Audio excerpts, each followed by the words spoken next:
Ողջույն, Ռեոփնի եթերում ամփոփում ենք հոկտեմբերի 7-ը։ Վալոդիա Գրիգորյանի սպանությունից հետո փառաքար խոշորացված համայնքի ղեկավար է ընտրվել Միասնություն դաշինքի անդամ Մոնիկ Հախվերդյանը, ստանալով ավականու 12 անդամների քվեն։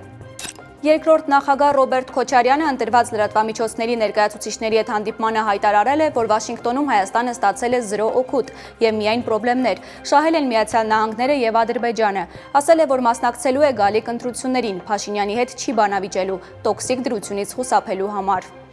Հայաստանը պետք է իր սահմանադրությունից հեռացնի Ադրբեջանի նկատմամբ պահանջները, հայտարարել է Ադրբեջանի արտգործնախարար Ջեյհուն Բայրամովը, ապա թուրքալեզու գործընկերներին ներկայացրել այսպես կոչված Զանգեզուրի միջանցքի օգուտները։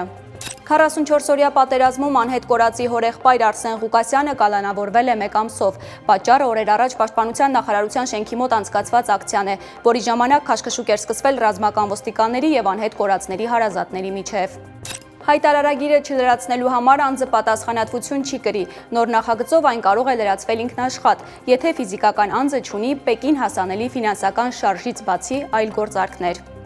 Վենեսուելայի նախագահ Նիկոլաս Մադուրոն հայտարարել է, որ զգուշացրել է Միացյալ Նահանգներին Կարակասում դեսպանատան մոտ պայթուցիկ սարք տեղադրելու ծայրահեղական խմբի ծրագրերի մասին եւ ուժեղացրել է անվտանգությունը դիվանագիտական ներկայացուցչության մոտակայքում։ Այնուհանդերձ Թրամփը հետ է կանչել իր բանագնացին։ Դիտորդների համոզմամբ Կարիբյան ավազանում ռազմական բախում է հասունանում։ Խորվաթիայում իժը կծել է հարբած տղամարդու եւ սատկել նրա արյան մեջ եղած ալկոհոլից։ Այսօրվա նորություններին ավելի մանրամասն կարող եք ծանոթանալ հետևելով մեր լրատվական թողարկումներին։ Ես Մերի Դանիելյանն եմ։ Մինչ վաղը։